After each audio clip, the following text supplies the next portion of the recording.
Hatimaye tena sikio ni uzima wa afya zaidi. Hacha burudani endelea kusonga mbele zaidi. Chibu nafahamika kwa jina la Kalma, wasema ni Atima.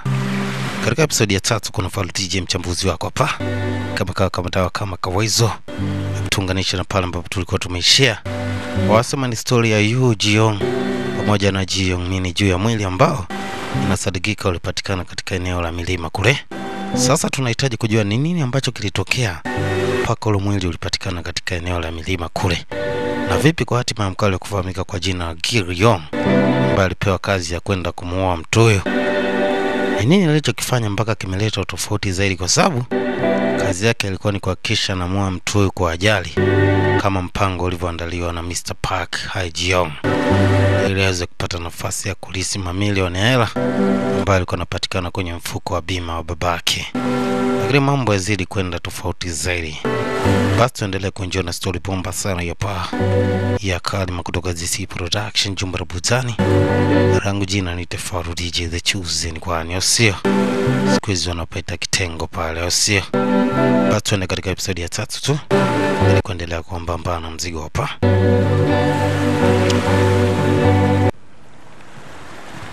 Basi wanasema mauzauza ambao aliyasababisha bibi aliweza kuleta kizaazaa kikubwa sana mpaka ikatokea ajali moja ambayo kikweli ilikuwa ina utata sana. Rome anasema kwa sasa naamini nimeshagonga mtu. Lazima nihakikishe natafuta nafasi ya kuondoa ushahidi, kwa sababu nikiacha itakuja kuwa mbaya zaidi kwa upande wangu. Basi mtu baada ya kugundua kitendo ambacho alifanya kilikuwa sio cha kibinadamu zaidi, alihitaji kuhakikisha anafuta ushahidi juu ya kile ambacho kimetokea hapa. Basi muomba bibi kwa wakati wao mtulivu na ajaribu kusupport kile ambacho anahitaji kukifanya, na asijaribu kufanya ujinga wowote wa kupiga simu sehemu yoyote, kwani itakuja kumfanya mkali aje aingie katika matatizo zaidi. Sasa binti nini ambacho atafanya ili hali anampenda sana mkali. Lakini ukiwa pale kuna gari ambayo inakuja katika yale maeneo. Sasa walichofanya ni kuficha kwanza ule mwili. Na tu baada ya kupita mbele kidogo alirudi nyuma. Kaja kumuuliza bwana juu ya vitu fulani hivi. Anasema nafikiri naweza nikapata sehemu ya kupumzika na kipenzi changu. Anasema siwezi kukupa garantia moja kwa moja, lakini kuna sehemu ambayo iko mbele hapo inafahamika kwa jina la Oasis. Hapo ni hoteli moja nzuri sana ambayo utaweza kupumzika na mtu wako. Na nafikiri kwa kupitia GPS utaweza kufanikiwa. Hata hivyo mtu alishukuru tu na kuondoka. Hatujui kwa nini aliuliza kile kitu. Sasa mkali baada ya watu kuondoka, ulikuwa ni wakati sahihi wa kutoa ushahidi ambao aliamini ungemleta matatani zaidi.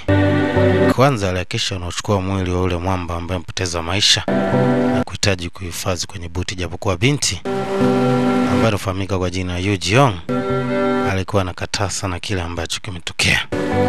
Na kuona mwamba ni kama anafanya kitu cha kinyama zaidi. Lakini ukiwa hapa cha kushangaza zaidi ni kwamba kuna mtu ambaye anaonekana haya matukio yote aliyashuhudia. Hivyo ikamfanya mwamba ajue kwamba hata mtu huyo lazima kisha anamaliza ili asije akaleta ushahidi. Alichofanya ni kumrukia katika eneo la baskeli. Na mtu huyo ni kwamba aliweza kupoteza fahamu tu kutokana na kile kikumbo ambacho alipigwa na mkali kufahamika kwa jina la Jiong. Lakini mtu ukimwangalia anafanana sana na Mr. Park, yule mtu ambaye alitoa oda babake aweze kuuawa. Tutakwenda kuyajua mengi sana mbele ya safari.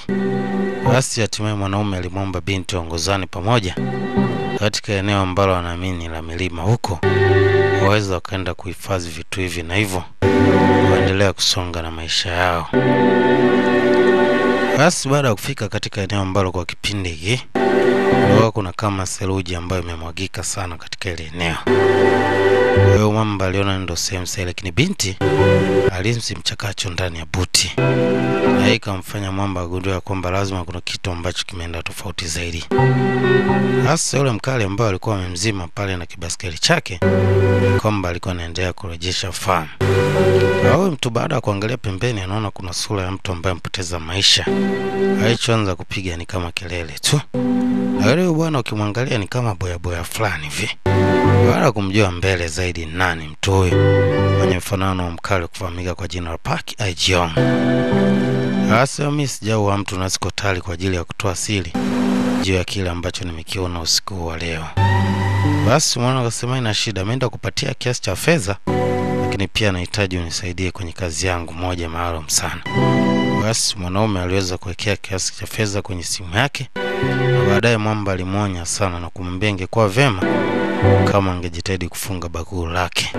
Lakini pindi ambapo alikuwa anahitaji kuondoka, mwanaume alimrudisha asema kuna kazi inayohitaji unisaidie.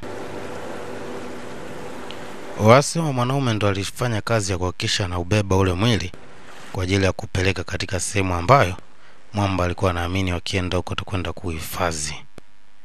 Sasa wakiwa katika ile eneo wanahangaika namna kupata sehemu ya kuweza kuhifadhi mwili huo.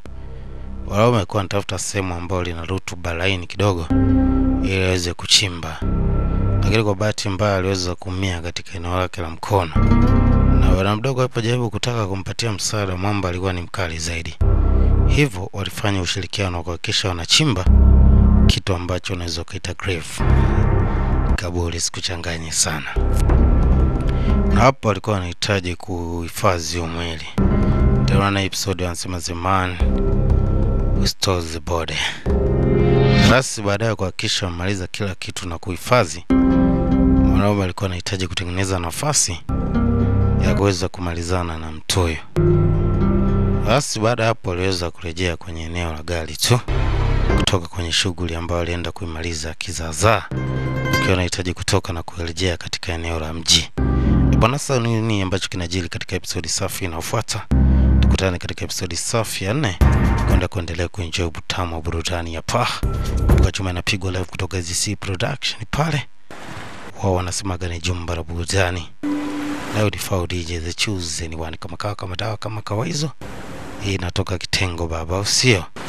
Tuendelee kuenjoy burudani katika episode ya 4 tu, kujua hatima yeyote ambayo amejificha. Kumbuka chuma inafahamika kwa jina la Kalima, na huyu ni Falu DJ wa ZC Production.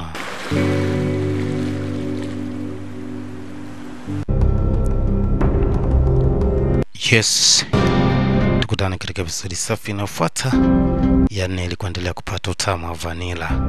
Miss na mengi sana. Here we go. Ciao.